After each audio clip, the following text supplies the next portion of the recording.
ITI wireman અને ઇલેક્ટ્રિશિયનનો course કરેલા વિદ્યાર્થી મિત્રો માટે ખુશખબર છે. વાયરમેનની ભરતી આવી ગઈ છે.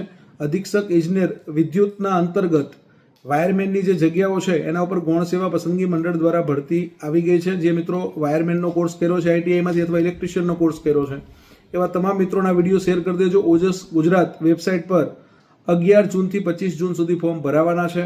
અને ખાસ જે મિત્રોને આની પ્રિપેરેશન કરવી છે વાયરમેન બનવા માટે, ઇલેક્ટ્રિશિયન અને વાયરમેનના કોર્સ કરેલા જે મિત્રો છે એમના માટે તૈયારી માટે તો તમારે મિત્રો ગણિત અને રિઝનિંગ છે 30 ગુણનું આવવાનું છે પાર્ટ એમાં, અને પાર્ટ બી તમારો 150 ગુણનો રહેવાનો છે, પાર્ટ એ 60 ગુણનો. બંનેમાં 40% ગુણ લાવવા ફરજિયાત છે. પાર્ટ બી ની અંદર 10 માર્ક્સનું બંધારણ છે, 10 માર્ક્સનું ગુજરાતી ઇંગ્લિશ કોમ્પ્રિહેન્શન છે, 10 માર્ક્સનું કરંટ છે 30 ગુણ, અને 120 ગુણનું વાયરમેનની જગ્યાને લગતું છે, જેમાં તમને બેઝિક ઇલેક્ટ્રિસિટી વિશેની માહિતી અને વાયરમેનની જે કામગીરી છે એના વિશેની માહિતીના ગુણ પૂછાવાના છે. અને એના માટેનું પુસ્તક આપણું કૌશલ્ય પરિચય આવી ગયું છે. એની તૈયારી માટે જ્ઞાન લાઈવનો કોર્સ પણ છે. તો તમે વધુ માહિતી માટે જ્ઞાન લાઈવના નીચેના નંબર પર સંપર્ક કરી શકો છો. જય હિન્દ, જય ભારત, જય જય ગરવી ગુજરાત.